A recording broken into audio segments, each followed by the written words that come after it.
João capítulo 11 e o versículo 25. Deus seja louvado para sempre. Capítulo 11, o versículo 25 e somente o 25 para a nossa reflexão nesta noite. Aleluia. Deus falará aos nossos corações. A palavra de Deus, ela é suficiente para isso. Aleluia. João, quarto livro do Novo Testamento, também o quarto Evangelho, o capítulo 11, o verso 25. Quantos já encontraram? Diz-nos assim a palavra de Deus: disse-lhe Jesus: eu sou a ressurreição e a vida. Quem crê em mim, ainda que morra, viverá. Eu vou pedir que você leia após mim. Disse-lhe Jesus: eu sou a ressurreição e a vida. Quem crê em mim, ainda que morra, viverá. Diga, viverá. Tem na sua cabeça. Deus e Pai, Deus eterno, Senhor, eis aqui a tua palavra, meu Deus, que foi lida nessa noite, com a porção, peguei um trecho da tua palavra, mas que revela verdades eternas, revela verdades cruciais para a nossa fé, para a nossa esperança, meu Pai querido, ó Deus, e confiança em Ti, meu Deus querido e santo, que a tua palavra nessa noite fale aos corações, que a tua palavra venha ter o endereço correto, meu Deus, que a tua palavra, meu Deus querido, venha trazer vida, trazer renovo, trazer paz, Senhor, trazer esperança, trazer salvação, reconciliação, restauração, ressurreição, para a glória do teu nome, meu Deus eterno, Deus da glória, que nesta Páscoa, meu Senhor da glória, meu Deus, vidas venham ressuscitar, sonhos venham ser ressuscitados, promessas, meu Deus, para a glória do teu nome, ó Deus querido, ó Senhor da glória, comunhão, relacionamentos, meu Pai, contigo, Deus querido, toma a direção, toma a primazia e fala o que precisamos ouvir da tua parte. Assim oramos e te agradecemos por fé, em nome de Jesus.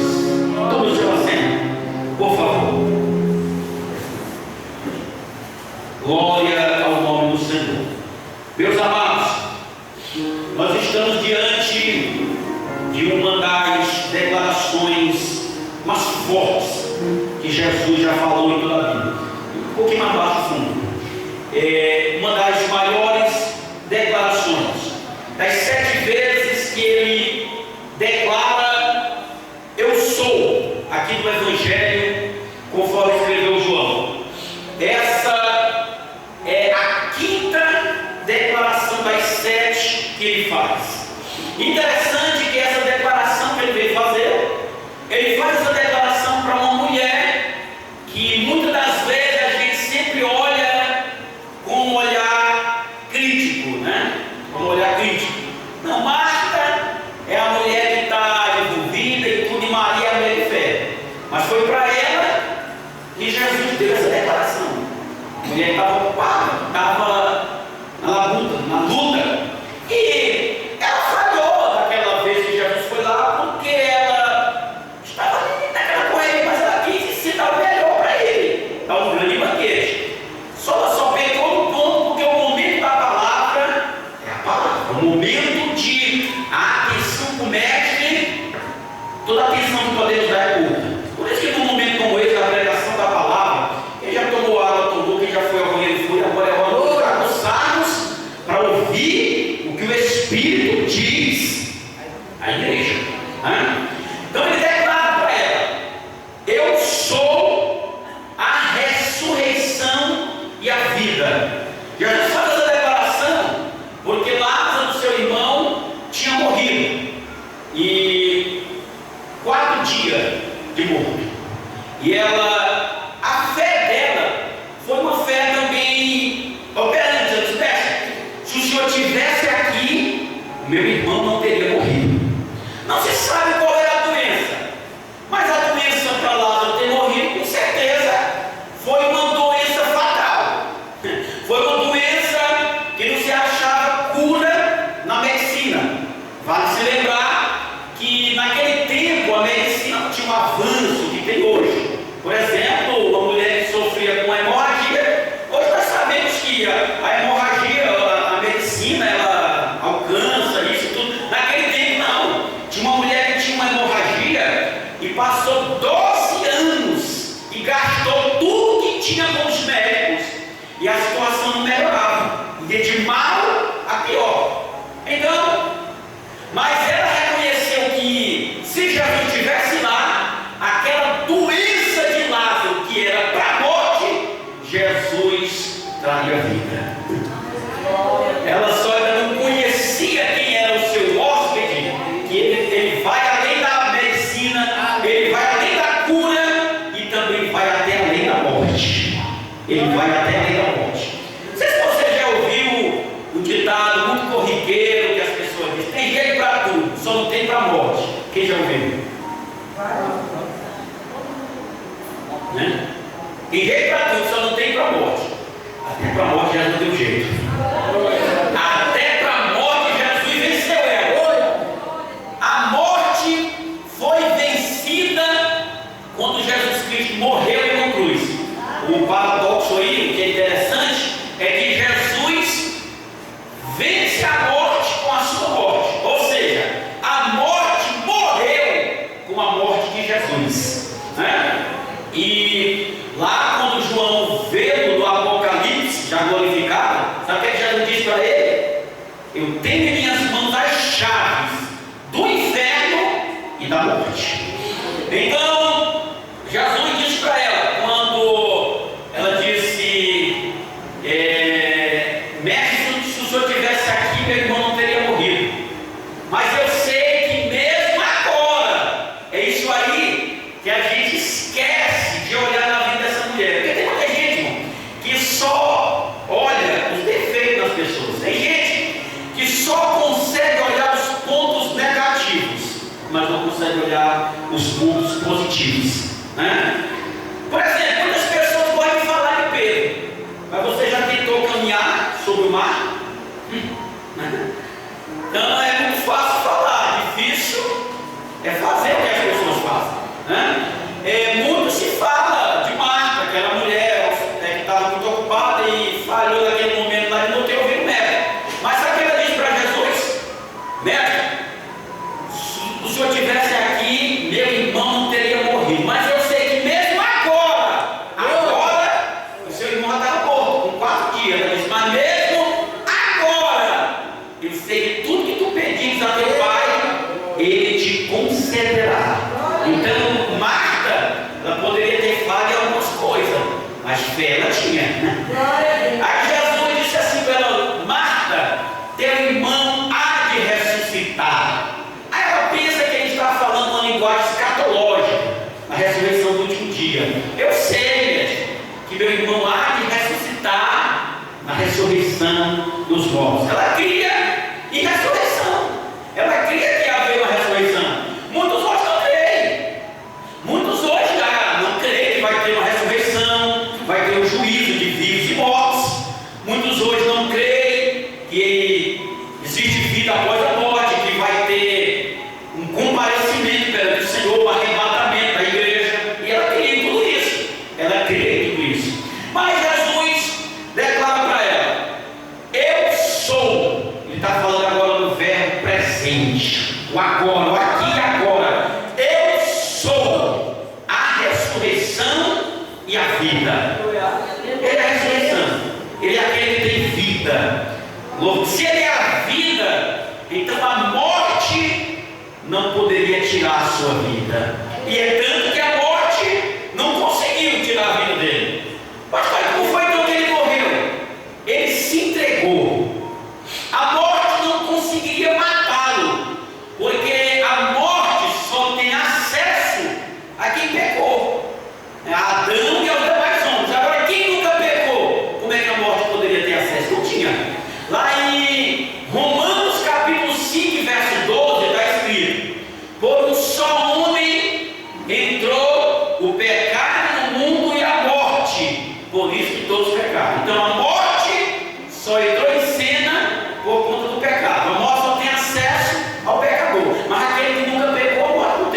matá-lo. Então foi necessário ele render o seu espírito. Ele se entregou, louvado seja Deus.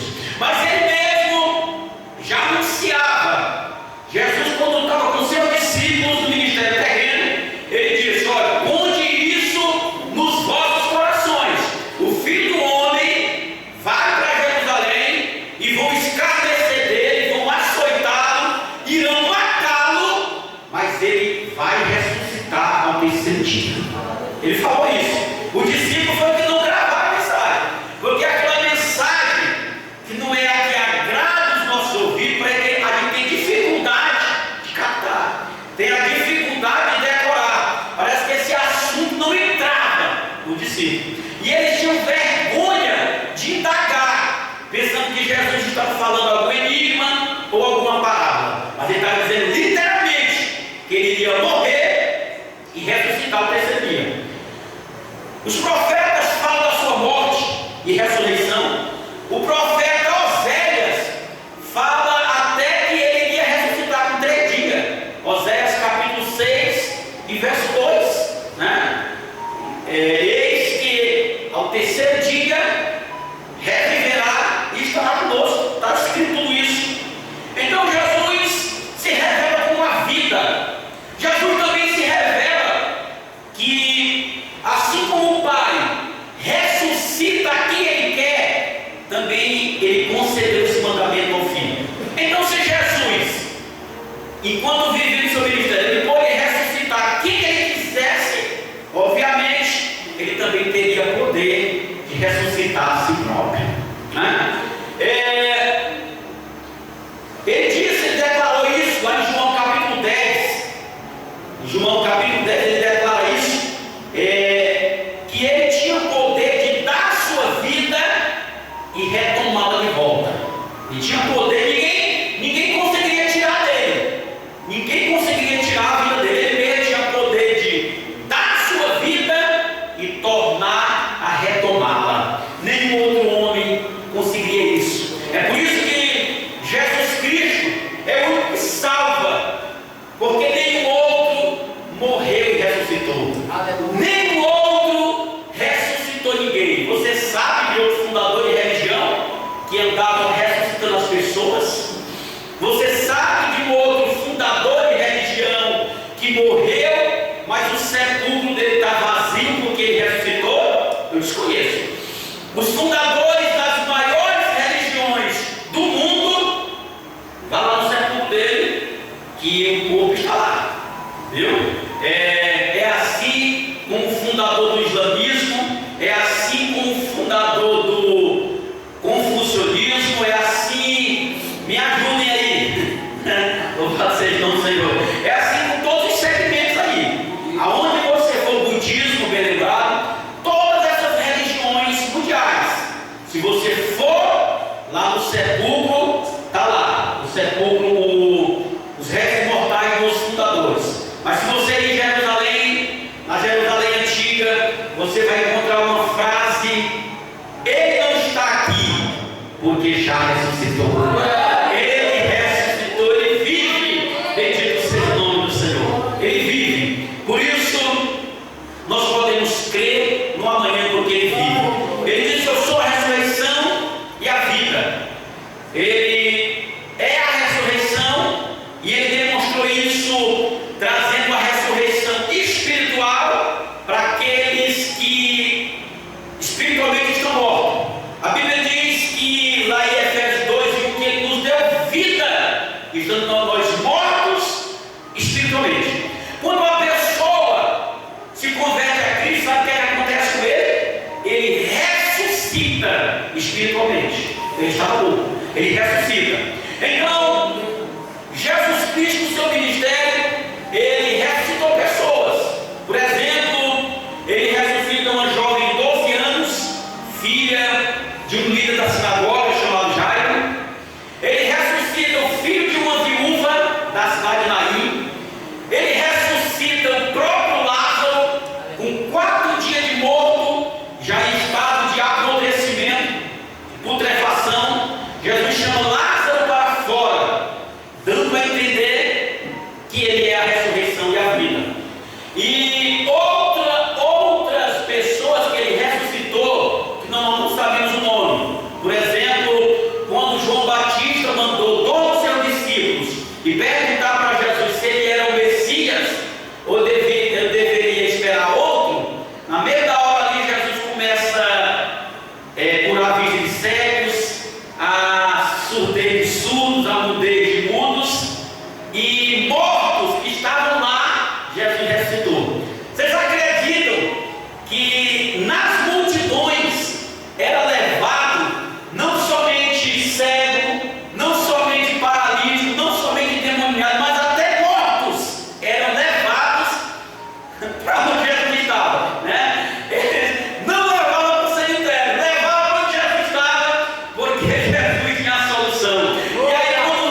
e Jesus vai lá e ressuscita, aleluia, e diz assim: ide e dizei ao vosso mestre João Batista que os leprosos são purificados, cegos enxergam, os mudos falam, os surdos ouvem, os paralíticos andam, os endemoniados são libertos, e os mortos são ressuscitados, e aos pobres é anunciado o evangelho da salvação. Glória a Deus. Então eles voltam e dá toda essa declaração para João Batista. Eles viram ali um espetáculo, uma grande demonstração de poder, né? Só que ele ressuscitou essas pessoas, mas essas pessoas que ele ressuscitou tornaram a morrer. Por exemplo, quem foi ao velório de Lázaro pela segunda vez, ele morreu de novo. Talvez tenha alguém mais antigo lá e disse assim: olha, esse homem que morreu na primeira vez, já estava enterrado, o corpo já estava em apodrecimento, e chegou o mestre Jesus da Galileia e chamou ele para fora. Aí ficou aquele cochicho: será que ele vai ressuscitar de novo? Não, agora só na ressurreição do último dia. Todos os que morreram voltaram de novo, quer dizer, morreram uma segunda vez. Jesus foi o único, glória a Deus, que ressuscitou dentre os mortos para nunca mais morrer. E ele é a primícia dos que dormem, ou seja, ele é o primeiro dos ressurretos para nunca mais morrer. Então aquele que ressuscitou ao terceiro dia e não morre mais, também nos ressuscitará naquele grande dia, se nós formos fiéis até o fim, se nós formos fiéis até a morte. Ele diz aqui, eu posso finalizar, parte B do versículo: quem crê em mim, ainda que morra, viverá. Ou seja, quem crê em Jesus Cristo, mesmo que morra a morte física, no entanto ele não morrerá a segunda morte, que é a pior, que é a principal, que é a morte eterna. Louvado seja Deus, né? Aquele que entrega-se para Jesus passou da morte para a vida. Ele declarou certa feita em João 5:24: quem ouve as minhas palavras e crê naquele que me enviou tem a vida eterna, não entrará em condenação, mas passou da morte para a vida. Em Cristo nós não morremos da segunda morte. Glória a Deus. E tem ainda uma notícia agradabilíssima. Sabe qual é? É que se nós presenciarmos o arrebatamento, nem a morte física passaremos. Nós receberemos um corpo em glória. Aleluia. Eu digo assim, sabe por quê? Porque o arrebatamento da igreja é um evento que está muito próximo de acontecer. É um evento que a qualquer momento pode acontecer. Todos os sinais que antecedem o arrebatamento da igreja já se cumpriram à risca. Então a qualquer momento Jesus pode estar abrindo esses céus para vir buscar a sua igreja. Por isso que é necessário estarmos preparados, porque muitas pessoas querem saber qual é o dia ou a hora. Isso não compete a nós. O que compete a nós é estarmos preparados, porque ele pode vir hoje, ele pode vir durante esse culto, ele pode vir ainda à noite, ele pode vir ainda pela madrugada. Nós não sabemos a hora. Nós não sabemos a hora. Ele disse que a sua vida seria como um ladrão. Ninguém sabe como um ladrão ataca. Ninguém sabe quando ele dá o combate, certo? Então nós precisamos estar apercebidos, precisamos estar preparados, precisamos estar com as lâmpadas acesas, espiritualmente preparados. Louvado seja Deus. Quem crê em mim, ainda que morra, viverá. Ele tem a vida eterna, ele tem a salvação. Jesus é a vida. O ladrão veio para matar, roubar e destruir, mas ele veio para dar vida e vida com abundância. Ele disse: eu sou o caminho, a verdade e a vida. Ninguém vem ao Pai senão por mim. Só ele pode dar vida, só ele